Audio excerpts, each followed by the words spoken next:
할렐루야, 홍성필 목사입니다. 한 주 동안 잘 지내셨어요?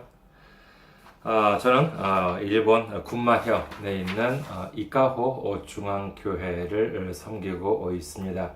네, 그리고 오랜만에 홈페이지 소개도 한번 해볼까요? 교회 홈페이지 www.ikahochurch.com입니다. 일본어는 japan.ikahochurch.com이 되겠습니다. 홈페이지에 오시면은요, 제 주일 설교 말씀 등 저희 교회에 대한 정보를 보실 수가 있습니다. 들으실 수도 물론 있고요.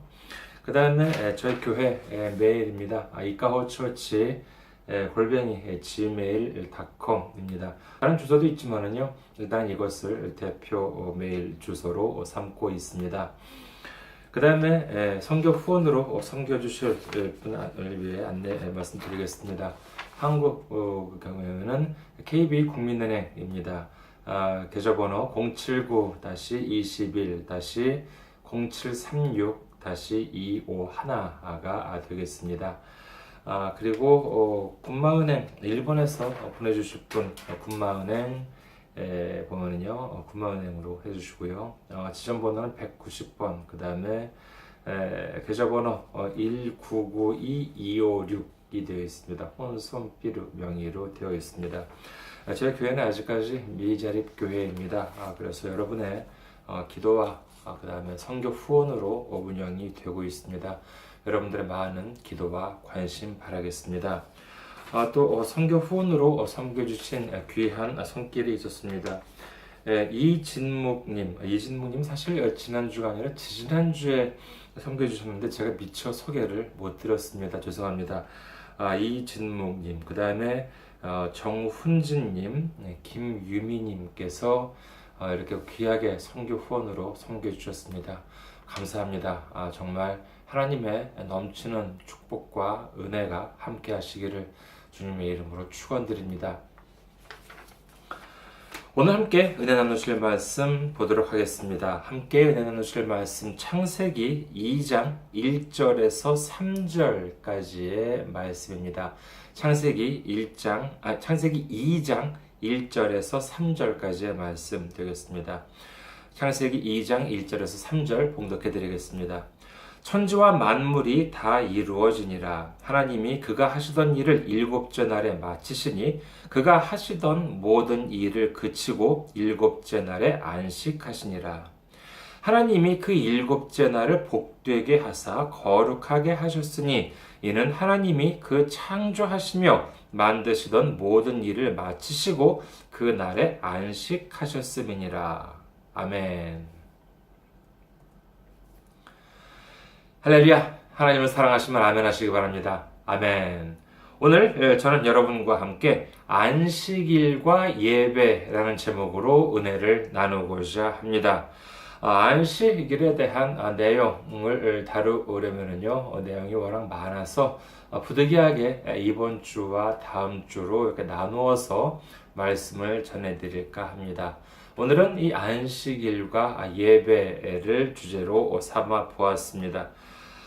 교회에 어느 정도 다녀 보시고 성경에 대한 지식도 이렇게 갖게 되고 그러신 분들 중에는요, 간혹 의문을 갖는 분들이 계실 수 있습니다만 그 중에 하나가 바로 이 안식일 문제라고 할 수 있겠습니다. 정통 복음주의, 개혁주의를 표방하는 기독교 교회에서는 예배를 주일, 그러니까 일요일에 드립니다. 하지만 구약에서의 안식일은 언제냐 하면은 토요일이었습니다. 자, 그렇다면은 성경 말씀을 지키는 우리도 예배를 토요일에 드려야 하는 것이 아닐까? 그것이 보다도 하나님 말씀에 맞는 예배가 아닐까 하는 의문을 가져보신 분들이 어쩌면 계실 수도 있겠습니다. 이와 같은 틈을 타서 일부 종교 단체, 자신들은 교회라고 하지만은요, 교회는 어디까지나 하나님의 말씀, 성경 말씀을 올바로 따르는 곳이 교회이지, 그렇지 않은 곳은 자신들이 아무리 교회라고는 하지만은 이는 어디까지나 단지 종교 단체라고 저는 생각해서 오늘도 이와 같은 명칭을 쓰기로 하겠습니다만, 일부 종교 단체에서는 토요일에 예배를 드립니다. 그리고 일요일에 예배를 드리는 복음주의 교회를 가리켜 얘는 잘못되었다, 하나님 말씀을 지키지 않는다, 이렇게 비난을 합니다. 그러면서 하는 말이 토요일에 예배를 드리는 자신들이야말로 성경을 지키는 곳이니 자기들한테 와야 한다, 이렇게 말을 하고 있는 것입니다. 일요일에 예배를 드리는 교회에 다니면 구원을 못 받는데요. 여러분께서는 이런 주장에 대해서 어떻게 생각하십니까? 본인이 아니더라도 만약에 누군가가 이 문제를 가지고 만약에 여러분께 상담을 왔습니다. 그렇다면 여러분께서는 이 문제에 대해서 확실한 답을 내놓으실 수가 있습니까? 아니면은, 그러고 보니 그러네? 라고 생각하시겠습니까? 이번에는 이 안식일에 대한 말씀을 나누면서 우선 이 안식일에 대한 오해를 풀고, 그 다음에 이 안식일에 대한 올바른 인식을 갖는 시간이 될 수 있기를 주님의 이름으로 축원합니다. 먼저 오늘은 이 오해를 푸는 것이 중요하겠죠. 안식일의 시작은 창세기까지 거슬러 올라갑니다. 오늘 말씀 창세기 2장 1절에서 3절까지를 다시 보시겠습니다. 천지와 만물이 다 이루어지니라. 하나님이 그가 하시던 일을 일곱째 날에 마치시니 그가 하시던 모든 일을 그치고 일곱째 날에 안식하시니라. 하나님이 그 일곱째 날을 복되게 하사 거룩하게 하셨으니 이는 하나님이 그 창조하시며 만드시던 모든 일을 마치시고 그 날에 안식하셨음이니라. 하나님께서는 6일 동안 천지 만물을 모두 창조하시고 마지막 7일째 안식을 취하십니다. 안식을 취하다. 그러니까는 쉬셨다라고 하는 것이지요. 그렇기 때문에 우리도 이 안식일을 지키라, 이렇게 하나님께서는 나중에 뒤에 보면은 이렇게 반복적으로 말씀을 하십니다. 이 안식일에 대한 규정은 쉽게 말하자면 쉬는 날임에도 불구하고 하나님께서는 이에 대해서 대단히 엄하게 말씀을 하십니다. 그 이유에 대해서는 다음 시간에 말씀드리기로 하고, 오늘은 우선 이 안식일에 대한 성경 내용을 먼저 살펴보기로 하겠습니다. 출애굽기 31장 13절에서 17절 말씀입니다. 출애굽기 31장 13절에서 17절, 조금 깁니다만은 봉독해 드리겠습니다. 너는 이스라엘 자손에게 말하여 이르기를 너희는 나의 안식일을 지키라. 이는 나와 너희 사이에 너희 대대의 표징이니 나는 너희를 거룩하게 하는 여호와인 줄 너희가 알게 함이라. 너희는 안식일을 지킬지니 이는 너희에게 거룩한 날이 됨이니라. 그 날을 더럽히는 자는 모두 죽일지며 그 날에 일하는 자는 모두 그 백성 중에서 그 생명이 끊어지리라.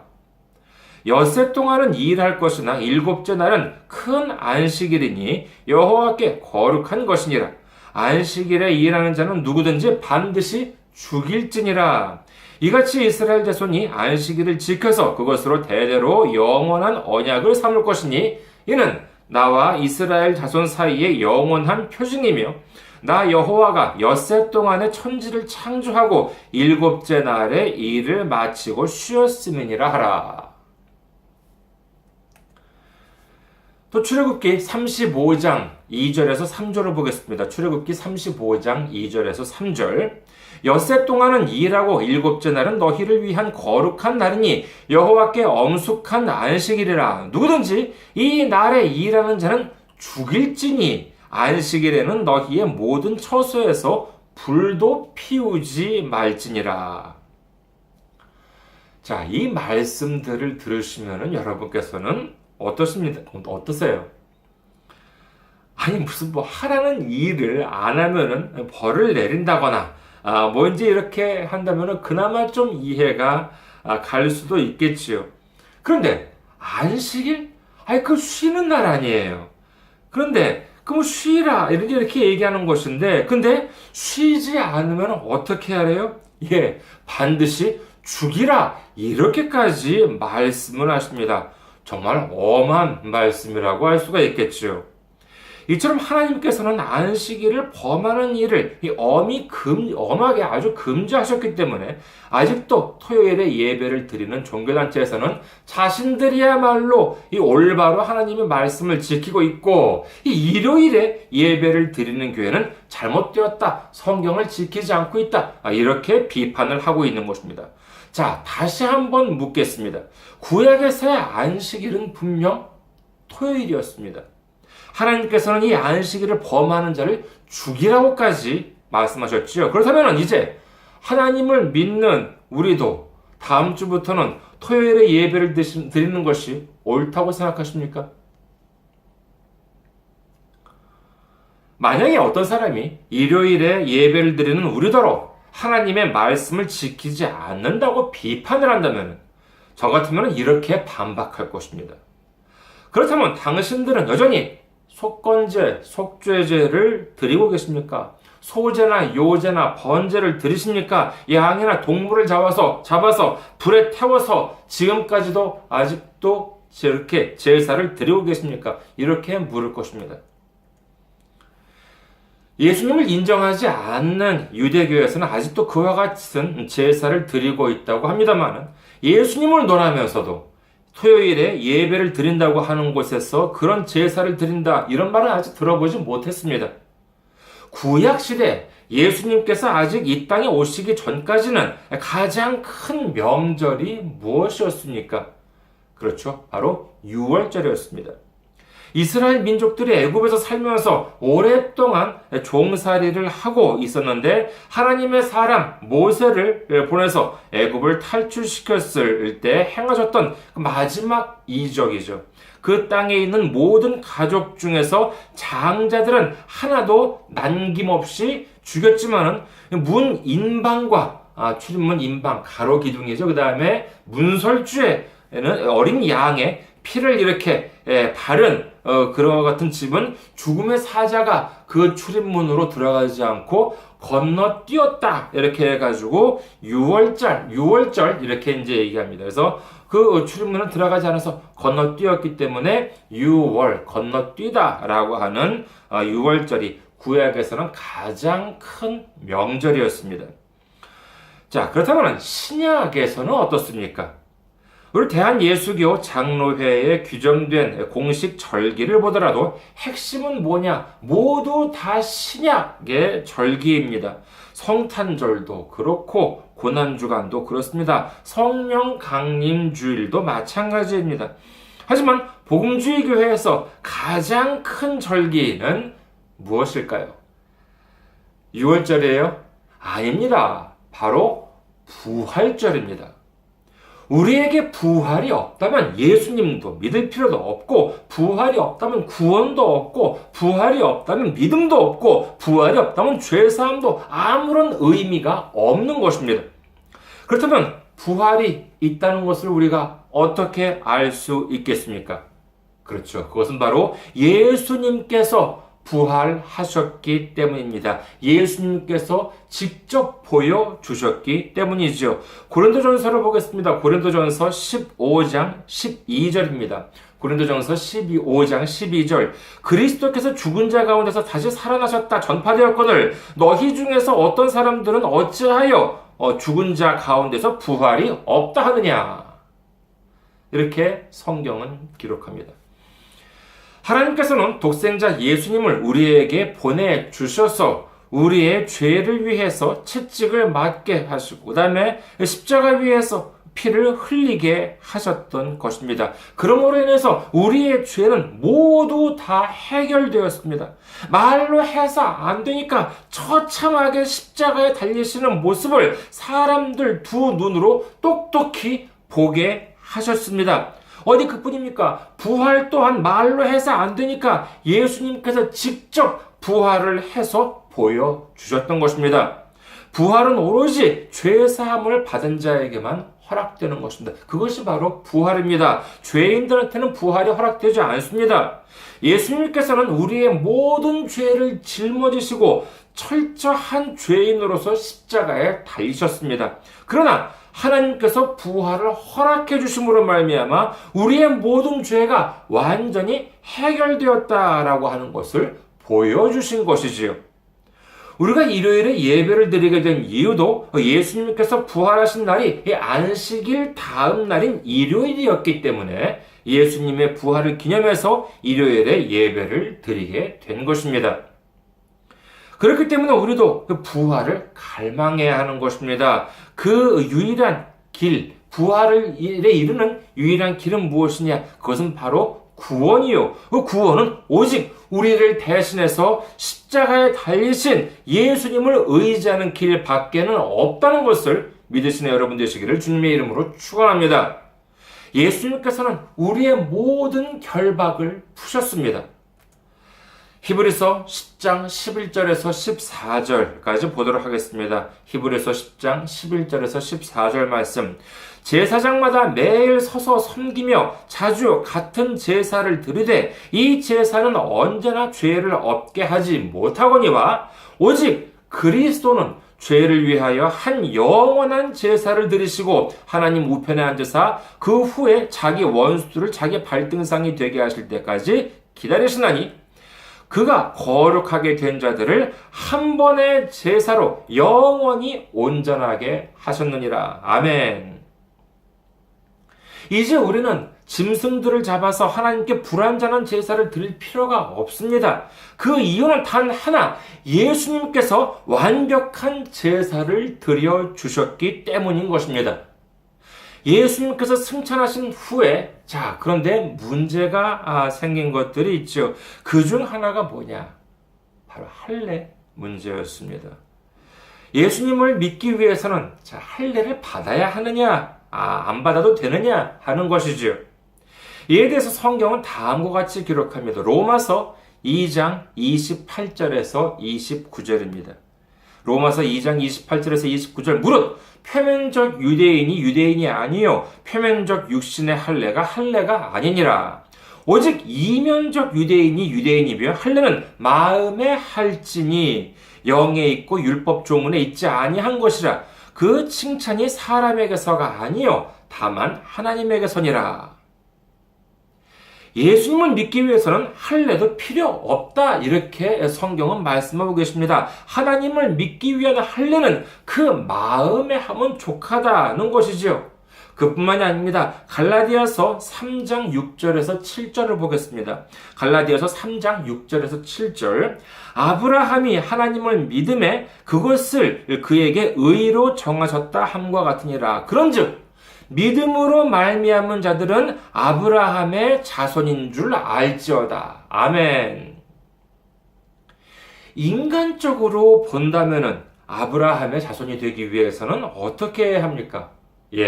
아브라함의 자손으로, 후손으로 태어나야 하겠지요. 아무리 입양을 했다 하더라도 유전자적으로 본다고 한다고 하면 이는 완전한 아브라함의 자손이라고 볼 수는 없을 것입니다. 하나님께서는 아브라함에게 축복을 하시고 그리고 그의 자손에게도 복을 주셨습니다. 그렇다면 그 축복은 아브라함의 자손들, 말하자면 이스라엘 민족이나 유대인들한테만 주어지는 축복입니까? 아닙니다. 우리가 하나님을 믿고 예수님을 구주로 영접하면은 아브라함의 자손이라고 성경은 말씀하고 계신 것입니다. 하나님께서 아브라함의 자녀에게 주시겠다고 하신 모든 축복을 우리도 똑같이 받을 수 있다고 말씀해 주고 계신 것입니다. 믿으시면 아멘 하시기 바랍니다. 이 얼마나 은혜로운 말씀입니까? 하지만 성경에 이렇게 기록되어 있는데도 불구하고 기존 교회에서도 무슨 이스라엘 유대인들만이 아브라함의 자손이고 우리는 여전히 이방인이라고 말하고 계신 분들도 있으니 참이 안타까운 노릇입니다. 그뿐만이 아니라 무슨 요한계시록을 보면은 몇 년에 무슨 전쟁이 터지고 그다음에 또 여기에 또 어떻게 되고 이스라엘에서 무슨 중동에서 전쟁이 터지고 무슨 3차 대전이 일어나고 이러면서 자기가 무슨 선지자라도 되어서 대단한 예언이라도 하듯이 저기 멀리 떨어진 이스라엘 걱정을 하시는 분들도 계십니다. 그런 분들께 말씀드리고 싶은 것이 있는데 뭐냐? 지금 저 멀리 떨어진 이스라엘 걱정할 것이 아니라 바로 지금 당신 이웃 걱정을 하는 것이 더 급합니다. 이런 말씀을 드리고 싶습니다. 그리고 사도행전 1장 8절에는 다음과 같은 말씀이 있죠. 사도행전 1장 8절 오직 성령이 너희에게 임하시면 너희가 권능을 받고 예루살렘과 온 유대와 사마리아와 땅끝까지 이르러 내 증인이 되리라 하시니라. 이 말씀은 예수님께서 승천하시기 전에 제자들에게 하신 말씀인데 여기서 말씀하신 땅끝이라고 하는 것이 어디냐라고 하면은 지구를 한 바퀴 이렇게 삥 돌아서 예루살렘에서 시작해서 지구를 한 바퀴 삥 돌아서 다시 그 예루살렘 여기가 바로 땅끝이라고 한다는 것입니다. 그래서 예수님께서 다시 오시도록 하기 위해서는 이 땅끝이 한 바퀴 삥 돌아서 다시 이 땅끝인 이스라엘을 전도하는 것이 시급하다는 것입니다. 혹시 이런 말씀 들어보신 적이 있으신지 모르겠습니다. 도대체 왜 성경을 이렇게 제멋대로 해석하는지 모르겠습니다. 기존 교회에서 그렇게 마음대로 해석을 하니 이른바 희한한 종교단체 같은 곳에서 그 틈을 타고 치고 들어오는 것입니다. 땅끝이 어디입니까? 여러분, 내 이웃, 우리 이웃을 한번 돌아보시기 바랍니다. 거기 안 믿는 이웃이 있나요? 도움을 필요로 하는 이웃이 있나요? 복음을 전해야 할 이웃이 있나요? 바로 그곳, 복음을 전해야 할 바로 그곳이 땅끝인 줄 믿으시기를 주님의 이름으로 축원합니다. 말씀을 다시 율법 쪽으로 돌아오도록 하겠습니다. 예수님께서는 십자가 달리심으로 말미암아 우리의 결박을 모두 풀어주셨습니다. 완벽한 제사를 드려주신 것입니다. 이제 우리의 행위가 아닌 믿음으로 구원을 받는 길이 열린 것입니다. 레위기 11장에는요, 먹으면 안 된다고 했던 돼지고기, 이것도 먹어도 됩니다. 비늘이 없는 물고기는 먹지 말라, 라고 이제 이렇게 또 역시 레위기 11장에 규정이 되어 있지만, 이제 제가 좋아하는 오징어도 먹을 수가 있습니다.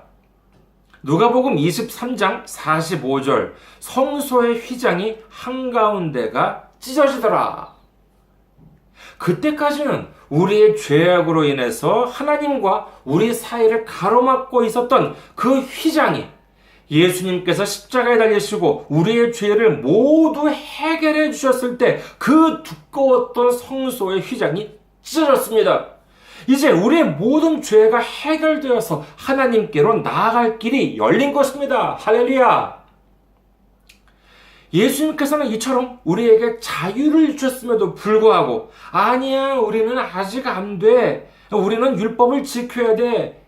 이렇게 생각하면 어떻게 되겠습니까? 신약성경 히브리서를 봅니다. 히브리서 6장 4절에서 6절 말씀입니다. 히브리서 6장 4절에서 6절.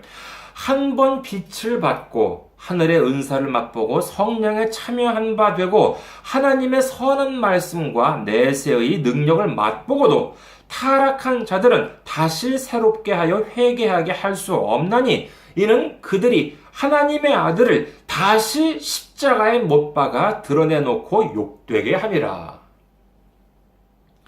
여기서 빛을 받는다, 은사를 맛보았다, 성령에 참여한 바 되었다 라고 하는 것은 뭐냐? 이는 예수님을 구주로 영접했었다는 것이지요. 그리고 타락한 자들이라는 말이 나오는데 이 뜻은 물론 하나님으로부터 떨어져 나갔다라고 하는 것입니다.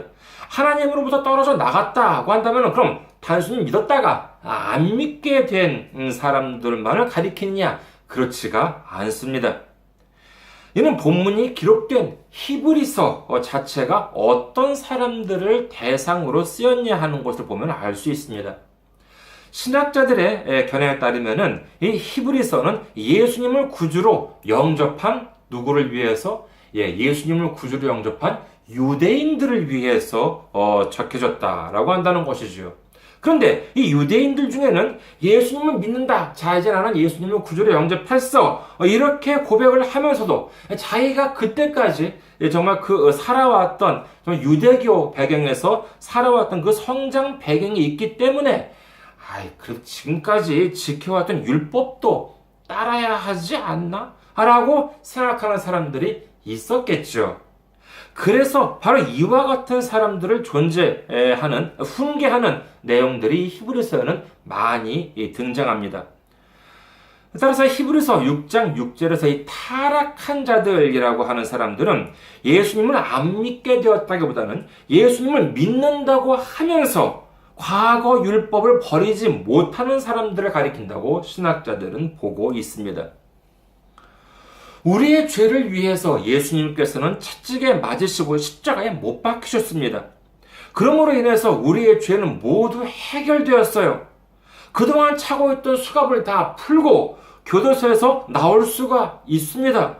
교도관이 교도소 문을 활짝 열고 자, 나가. 이제 너의 죄는 해결되었어. 너는 자유야. 예수님께서 십자가 위에서 너의 죄를 모두 해결해 주셨어. 이렇게 말하면서 교도소 문을 활짝 열고 나가라 라고 이렇게 하는데 아니야, 나는 못 나가. 내 죄가 아직 해결되지 않았어. 만약에 이렇게 고집을 부르는 사람은 어떤 사람일까요? 선한 사람이에요? 겸손한 사람이에요? 아니면 양심적인 사람일까요? 세상적인 시각으로는 그렇게 보일 수도 있겠지만은 성경적으로 그런 사람은 예수님의 십자가를 인정하지 않는 사람입니다. 예수님의 보혈을 인정하지 않는 사람인 것입니다. 말하자면은 예수님이 아무리 십자가에 달렸다고 하더라도 그것으로는 불충분하다는 것입니다. 내가 율법을 지키고 내가 내 힘으로 해결해야 한다는 거예요. 이런 것이 바로 예수님의 십자가를 부정하는 것입니다. 예수님의 십자가를 욕되게 하는 것입니다. 이런 사람이 어떻게 용서받을 수가 있겠습니까? 자, 그렇다면은 첫 질문으로 한번 돌아가 보겠습니다. 그럼 우리는 언제 예배를 드려야 할까요? 자, 이제 그러면은 토요일에 예배를 드리지 않아도 돼요. 그럼 반드시 일요일에만 예배를 드려야 하나요? 다른 요일에 예배를 드리면 큰일 나나요? 그리고 또 일주일에 몇 번 예배를 드려야 하나요? 정답부터 말씀드리겠습니다. 언제 드려도 상관없습니다. 그리고 일주일에 몇 번 드려도 상관없습니다. 주님의 이름으로 모이기를 힘쓰고 예수님의 이름으로 예배를 드리면 되는 것입니다.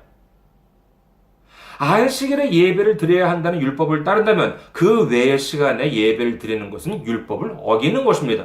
하지만 우리는 이제 자유롭습니다. 새벽기도, 수요예배, 철야예배, 찬양예배 등등 일주일에 몇 번이라도 예배를 드려도 괜찮습니다. 한국에서 제가 섬기던 교회는 일요일만이 아니라 토요일에도 예배를 드렸습니다. 그렇다고 이상한 교회예요? 아니에요. 그렇지가 않습니다. 그 이유는 뭐냐 하면은 여건상 도저히 일요일에 예배를 드리기 힘든 분들을 위해서 그때 토요일에 드리는 것이지요. 그렇기 때문에 앞서 말씀드린 일부 종교 단체에서 토요일에 예배를 드린다라고 해서 그 부분만 가지고 저긴 잘못되었다라고 말할 수는 없습니다. 다만 자기들은 토요일에 예배를 드리면서 자기들만 옳고 일요일에 예배를 드리는 우리더러 성경을 따르지 않는다 이렇게 지적한다는 것은 이는 가당치도 않는 잘못돼도 보통 잘못된 게 아니라는 것입니다. 그야말로 예수님의 십자가를 욕되게 하는 행동인 것입니다. 여러분, 바리새인들이 예수님을 십자가에 못 박히게 한 이유가 명분이 무엇인지 기억하십니까? 마가복음 3장과 누가복음 6장에 보면은요, 예수님께서 안식일에 병자를 고쳤다는 이유로 바리새인들은 예수님을 죽일 방도를 의논했다는 것입니다. 물론 그들이 예수님을 십자가에 탄 이유는 자신들의 믿음을 지키려는 것도 아니요, 율법을 지키려는 것도 아니었습니다. 예수님께서 자신들이 가지고 있는 그 기득권을 위협했기 때문인 것이죠. 그때까지는 백성들한테는 바리새인들이 우리들 말이 옳다. 내 말대로 하면은 구원을 받고 내 말을 어기면 저주를 받는다. 뭐 이런 식으로 백성들에게 말하면서 자신들의 권위를 유지했었는데 예수님께서는 오히려 자신들 보고 잘못했다고 지적을 하시니 자기들의 체면이 말이 아니에요. 하지만 그렇다고 백성들의 이목이 있는데 뭐 자기들 자존심을 구겼다고 해서 사형을 시키라고는 할 수 없는 노릇 아니겠습니까? 그래서 명분으로 내건 것이 무엇이었느냐? 바로 안식일을 범했다는 것, 안식일에 병자를 치료했다는 것을 빌미 삼아서 백성들을 충동시켰던 것입니다. 하나님의 말씀은 생명의 말씀입니다. 이는 분명합니다. 그러나 우리가 성경을 오해하고 잘못 적용하면은 하물며 예수님까지도 죽이는 일이 되고 만다는 사실을 우리는 기억해야 하겠습니다. 예수님께서는 우리에게 자유를 주셨습니다. 요한복음 8장 32절 진리를 알지니 진리가 너희를 자유롭게 하리라 라고 말씀하셨습니다. 사랑하는 우리 성도 여러분, 주님께서 주신 자유 안에서 참된 안식일의 의미를 깨닫고 주님을 마음껏 예배하고 주님을 마음껏 찬양하고 주님께 마음껏 감사하며 승리하는 우리 모두가 되시기를 주님의 이름으로 축원합니다. 감사합니다. 한 주 동안 승리하시고 건강한 모습으로 다음 주에 뵙겠습니다.